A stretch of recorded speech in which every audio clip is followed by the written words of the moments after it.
কাল গোটা বিশ্বকে চমকে দিয়ে একটি খবর আমাদের সামনে এসছে, যেখানে বলা হচ্ছে ডোনাল্ড ট্রাম্প নাকি শেষ এক সপ্তাহে অন্তত 4বার ভারতের প্রধানমন্ত্রী নরেন্দ্র মোদীকে ফোন করেছিলেন এবং নরেন্দ্র মোদী নাকি 4বার ডোনাল্ড ট্রাম্পের ফোন ধরেনি। দেখুন, এই খবর যদি কোনো ভারতের সংবাদপত্র করত তাহলে আপনারা এই সংবাদকে মিথ্যে ভুয়ো অসংখ্য যুক্তি দিয়ে খণ্ডন করতে পারতেন। কিন্তু এই কথা বা এই খবর কালকে প্রকাশিত হয়েছে জার্মানির অন্যতম গুরুত্বপূর্ণ একটি সংবাদপত্রে।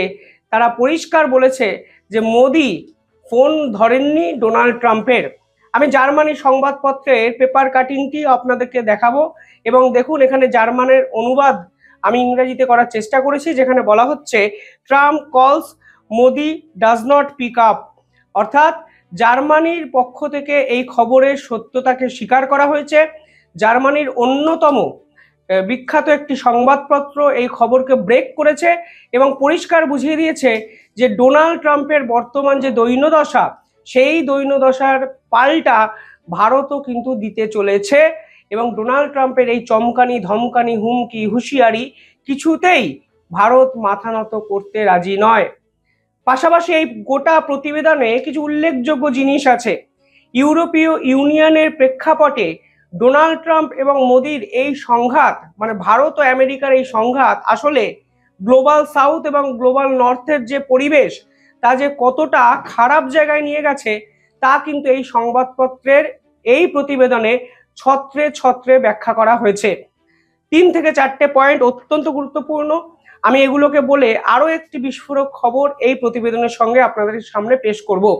তবে যারা এই ভিডিও দেখছেন, ছোট্ট একটা অনুরোধ, চ্যানেলটিকে ভালো লাগলে একটু সাবস্ক্রাইব করে রাখবেন এবং পাশে থাকা বেল আইকনটি ক্লিক করবেন পরবর্তী জিওপলিটিক্যাল ভিডিওর জন্য। আমাদের আরো একটি চ্যানেল আছে, দ্য ইন্ডিপেন্ডেন্ট নেটওয়ার্ক, ওখানেও আমি ধারাবাহিকভাবে ভিডিও বানাই, আপনারা সেই চ্যানেলটাকেও কিন্তু ফলো করতে পারেন। যাই হোক, এই প্রতিবেদনে বলা হয়েছে শেষ এক সপ্তাহে 4বার ভারতবর্ষের প্রধানমন্ত্রীকে ফোন করেন ডোনাল্ড ট্রাম্প। স্পষ্ট বোঝা যায় তিনি কথাবার্তা বলতে চাইছিলেন এবং এটাও বাস্তব, যখন ডোনাল্ড ট্রাম্পের সামগ্রিকভাবে যে পরিকল্পনা ব্যর্থ হয়েছে তারপর ডোনাল্ড ট্রাম্প হয়তো রিয়েলাইজ করতে শুরু করেছেন যে আসলে ভারতের সঙ্গে এই ধরনের সংঘাতে যাওয়া আমেরিকার ঐতিহাসিক ডিপ্লোম্যাটিক ভুল এবং পলিসিগতভাবে ফেইলিয়ার। ডোনাল্ড ট্রাম্প রাশিয়া এবং ইউক্রেনের যুদ্ধ থামাতে পারেননি, উল্টে ডোনাল্ড ট্রাম্পের প্রশাসনের একাধিক কর্তারা এখন নরেন্দ্র মোদী ভালো, ভারত ভালো, এই সকল কথাবার্তা বলে সম্পর্কটার ড্যামেজ কন্ট্রোলের চেষ্টা করছেন। কালকে যে ট্যারিফ লিস্ট ঘোষণা করা হয়েছে সেখানে ফার্মা সেক্টর, পেট্রোলিয়ামজাত প্রোডাক্টের উপর ট্যারিফই চাপাননি ডোনাল্ড ট্রাম্প। তাহলে বাজারটা গরম কিসের জন্য করলেন? কিসের আমেরিকান ফার্স্ট পলিসি, যেখানে তিনি ফার্মা এই যে সেক্টর তার উপর ট্যারিফ চাপানোর ক্ষমতা অবধি দেখাতে পারছেন না। যাই হোক, আজকে এই প্রতিবেদনের গুরুত্বপূর্ণ 3টে পয়েন্ট যেটা জার্মানি সংবাদপত্র প্রকাশ করেছে আমি একটু আপনাদের বোঝানোর চেষ্টা করছি। সেখানে বলা হয়েছে ডোনাল্ড ট্রাম্পের এই ট্র্যাপে নরেন্দ্র মোদী পড়েননি। কিসের ট্র্যাপ? চাপ তৈরি করা ট্র্যাপ। অর্থাৎ এই যে ফাঁদ, যে ফাঁদে তিনি জাপান, ইউরোপীয় ইউনিয়ন, ভিয়েতনাম একাধিক দেশের সঙ্গে এগ্রিমেন্ট করে দিয়েছেন এবং সেই দেশগুলো এখন রীতিমতো পস্তাচ্ছে। আপনারা যদি সেই দেশের বিভিন্ন সংবাদ ফলো করেন তাহলে দেখবেন সেই দেশে এই নিয়ে আন্দোলনও শুরু হয়ে গেছে, কেন ডোনাল্ড ট্রাম্পের এই ধরনের এগ্রিমেন্টে চাপের কাছে মাথা নত করে সেই দেশগুলো চুক্তি করেছে। অর্থাৎ ডোনাল্ড ট্রাম্প ঠিক সেই রকম কায়দায় ভারতের উপর প্রেশার ক্রিয়েট করতে চেয়েছিলেন এবং সেই প্রেশার ক্রিয়েট করে একটা এগ্রিমেন্টকে করে ফেলতে চেয়েছিলেন, যা কোনোভাবেই ভারত কিন্তু জাতীয় সুরক্ষার বিপরীতে গিয়ে করেনি। সেখানেই বলা হয়েছে যে এই ট্র্যাপে নরেন্দ্র মোদী পড়েননি। দ্বিতীয়ত, এখানে পরিষ্কার বলা হয়েছে আমেরিকানদের যে স্ট্র্যাটেজি তা ভারতের জন্য কাজই করেনি। অর্থাৎ সেই চাপ তৈরি করার খেলা, রাশিয়া নামক একটি দেশকে সামনে রেখে ভারতকে বুঝিয়ে দেওয়া, তোমরা যদি আমাদের সঙ্গে না আসো তাহলে তোমাদের অর্থনীতিকে আমরা ধ্বংস করতে পারি। এই যে খেলা, এই খেলাতে কার্যত পাত্তাই দেয়নি ভারত। যদি রাশিয়াটা ইস্যু হতো তাহলে চায়নার উপরও ট্যারিফ চাপাতো আমেরিকা। এখানে পরিষ্কার বলা হচ্ছে বা বোঝা যাচ্ছে যে রাশিয়া আসলে ফ্যাক্টরি নয়। রাশিয়ার সঙ্গে ভারতের, ইনফ্যাক্ট রাশিয়ার থেকে তেল কিনতে আমেরিকা বলেছে, যা ডক্টর জয়শঙ্কর সকলের সামনে ফাঁস করেছেন।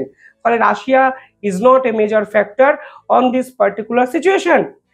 3 নম্বর যেখানে বলা হচ্ছে যে ইন্দো প্যাসিফিকের যে সিচুয়েশন, যেখানে ভারত অত্যন্ত গুরুত্বপূর্ণ একটি পার্টনার, এই প্রতিবেদনে সেটাই বলা হচ্ছে যে ইউরোপীয় ইউনিয়ন এবং আমেরিকার দুপক্ষরই ভরসাযোগ্য পার্টনার ইন্দো প্যাসিফিকের স্ট্র্যাটেজিক্যাল পার্টনার ভারত। সেখানে বলা হচ্ছে ডোনাল্ড ট্রাম্পের এই পলিসি এই যে স্ট্র্যাটেজিক পার্টনারশিপ তা সম্পূর্ণভাবে কোলাপসড করে দিয়েছে। ভারতকে দিয়েই চায়নার বিপরীতে একটা নতুন শক্তিশালী জোট ইন্দো প্যাসিফিকে ইউরোপীয় ইউনিয়ন এবং আমেরিকা শেষ 20 বছর ধরে করেছে। আজকে ডোনাল্ড ট্রাম্পের এই পলিসি, এই যে স্ট্র্যাটেজিক চেঞ্জ, এই স্ট্র্যাটেজিক চেঞ্জ আলটিমেটলি ইন্দো প্যাসিফিকের জিওপলিটিক্যাল লং টার্ম গোলকে সম্পূর্ণভাবে কোলাপস করে দিয়েছে, যা জার্মানির এই প্রতিবেদন আমাদের সামনে তুলে ধরেছে। পাশাপাশি কালকে জার্মানির পক্ষ থেকে কিছু গুরুত্বপূর্ণ স্টেটমেন্ট দেওয়া হয়েছে। আমি একটা একটা করে বলার চেষ্টা করছি, বোঝানোর চেষ্টা করছি, তাহলে বুঝবেন এই মুহূর্তে ভারত ঠিক কোথায় দাঁড়িয়ে আছে। জার্মানির কালকে ব্র্যান্ড অ্যাম্বাসাডার কি বলেছেন, এবং আপনারা জানেন জার্মানির ব্র্যান্ড অ্যাম্বাসাডার মানে জার্মানির সরকারি মুখপাত্র।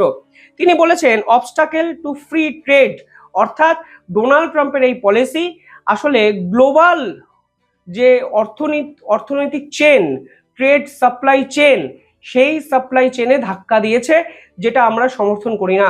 দেখুন ইতিহাস যদি দেখেন, দেখবেন যুগের পর যুগ গ্লোবাল নর্থ এবং গ্লোবাল সাউথের মধ্যে একটা বিরোধ দেখা গেছে। গ্লোবাল নর্থ মানে কি, যেখানে ইউরোপ আছে, ইউএসএ আছে, ইউরোপীয় ইউনিয়নের একাধিক দেশ আছে, ন্যাটো কান্ট্রিগুলো মূলত আছে, অর্থাৎ এদের পলিসি এক হবে। এবং গ্লোবাল সাউথ মানে ভারতের মতো দেশ যারা প্রগতিশীলতার দিকে এগিয়ে গেছে, যারা উন্নয়নশীল রাষ্ট্র, তারা এদের সঙ্গে কম্পিট করতে পারে, এই জিনিস কিন্তু কখনো গ্লোবাল নর্থ ভাবেনি। কিন্তু আজকে গ্লোবাল নর্থের একাধিক দেশ, জার্মানি, ফ্রান্স, সমস্ত প্রগতিশীল দেশ, উন্নত মানের দেশগুলো, তারা এসে ভারতের সঙ্গে চুক্তি করছে। এবং কোন সময় চুক্তি করছে, যখন ডোনাল্ড ট্রাম্প মানে তাদেরই সহযোগী এক রাষ্ট্র ভারতের বিপক্ষে একাধিক স্টেটমেন্ট দিচ্ছেন, ডেড ইকোনমি বলে চাপিয়ে দিচ্ছেন ভারতের উপরে এই ধরনের কথাবার্তা, এবং একাধিক বিস্ফোরক শুল্ক ওরিয়েন্টেড সিদ্ধান্ত নেওয়া হচ্ছে। সেখানে কালকে জার্মানির অ্যাম্বাসাডার পরিষ্কার বলেছেন এই মুহূর্তে দাঁড়িয়ে ডোনাল্ড ট্রাম্প যে সিদ্ধান্তগুলো নিচ্ছেন তা কখনো মেনে নেওয়া যায় না, কারণ পৃথিবী জুড়ে যদি ব্যবসা বাণিজ্য না হয় তাহলে পৃথিবী এগোতে পারে না। ব্যবসা বাণিজ্যই এক একটা দেশকে উন্নতি শিখরে নিয়ে যায়, এবং গ্লোবাল ট্রেড আসলে পৃথিবীর উন্নতির আসল চাবিকাঠি, অত্যন্ত গুরুত্বপূর্ণ একটি কথা। পাশাপাশি ডোনাল্ড ট্রাম্পের পক্ষ থেকে এই ট্যারিফ ওরিয়েন্টেড কি যুক্তি দেওয়া হয়েছে, একটি যুক্তি দেওয়া হয়েছে জব ক্রিয়েশন, দ্বিতীয় যুক্তি দেওয়া হয়েছে ন্যাশনাল সিকিউরিটি। দেখুন আপনারা যদি বিশ্লেষণ করেন, জব ক্রিয়েশন আমেরিকাতে অন্তত ভারতের উপর ট্যারিফ লাগানোর পর হয়নি, উল্টে শেষ 2 মাসে প্রায় 100টির কাছাকাছি কোম্পানি দেউলিয়া ঘোষণা করেছে আমেরিকায় ডোনাল্ড ট্রাম্পের আমলে, আমি স্টোরি করেছি। পাশাপাশি জার্মানি পরিষ্কার বলেছেন যে ন্যাশনাল সিকিউরিটির প্রশ্নই আসে না, কারণ রাশিয়ার থেকে ভারত তেল কিনছে, এখানে আমেরিকার কি সম্পর্ক কেউ বুঝতেই পারছে না। তৃতীয়ত ট্রেডকে অস্ত্র হিসাবে ব্যবহার করা হচ্ছে, যা বর্তমানে 21 শতকে সম্পূর্ণ ভুল কাজ। এই জার্মানির অ্যাম্বাসাডার আরো ইন্টারেস্টিং কিছু কথাবার্তা বলেছে, যার মধ্যে সব থেকে ইম্পর্টেন্ট হলো যে ইন্দো প্যাসিফিকে জার্মানিরও যে গোল তা কিন্তু ডোনাল্ড ট্রাম্প ভেস্তে দিয়েছেন, অবস্টাকেল টু ফ্রি ট্রেড। এবং সেটা আরো একটি ইম্পর্টেন্ট বিষয়, জার্মানি মনে করছে যে এই ধরনের ট্রেড এবং ট্যারিফ যদি একটা দেশের উপর ইম্প্যাক্ট ক্রিয়েট করে তাহলে গোটা পৃথিবীর সাপ্লাই চেন নষ্ট হয়ে যাবে। পৃথিবী এগোয় ব্যবসা বাণিজ্য করে, সেখানে ডোনাল্ড ট্রাম্পের এই পলিসি ব্যবসা বাণিজ্য শেষ করে দিচ্ছে। কিছুদিন আগে জার্মানির ফরেন মিনিস্টারও কিন্তু একই ধরনের কিছু কথাবার্তা বলেছিলেন। সেখানে পরিষ্কারভাবে তিনি বলেছিলেন এই যে ট্রাম্পস ট্যারিফ হেল্পস নোবডি, অর্থাৎ কাউকে সাহায্য করছে না। ফলে ডোনাল্ড ট্রাম্প নিজেই ট্যারিফ লাগিয়ে নিজের আমেরিকান ফার্স্ট পলিসি, নিজের আমেরিকা উন্নতির জায়গায় এগিয়ে যাচ্ছে, এই ধরনের কথাবার্তার কোনো যুক্তি নেই। এবং একাধিক জায়গায় ডোনাল্ড ট্রাম্পই বিভিন্ন সময় আমেরিকার বিভিন্ন ব্যাংক বা ফার্মের যে অরিজিনাল রিপোর্ট তার বিপক্ষে কথা বলছেন। গোল্ডম্যান স্যাক্সের রিপোর্ট এসেছিল যে ডোনাল্ড ট্রাম্পের এই পলিসি আসলে আমেরিকাকে 20 বছর পিছনে নিয়ে যেতে পারে। তিনি ডোনাল্ড ট্রাম্পের যে ইকোনমিস্ট আছেন, গোল্ডম্যান স্যাক্সের ইকোনমিস্ট আছেন, তাকে ডিজে বলে দিয়েছিলেন, বলেছিলেন তিনি পার্টিটিকে ডিজে বাজান, ইকোনমিস্ট হওয়ার দরকার নেই। অর্থাৎ বুঝতে পারছেন ঘরে বাইরে প্রবল চাপে ডোনাল্ড ট্রাম্প কিন্তু রীতিমতো এক ঘরে হওয়ার জায়গায় চলে যাচ্ছেন। এবার জার্মানি কেন ভারতকে সাপোর্ট করছে সেটাও একটা ইম্পর্টেন্ট বিষয়। দেখুন ভারতের সঙ্গে ব্যবসা বাণিজ্য যদি না হয় তাহলে জার্মানিও কিন্তু বা ইউরোপীয় ইউনিয়নের কিন্তু একাধিক দেশও প্রবল বিপদে বা বিপর্যয়ে পড়তে পারে।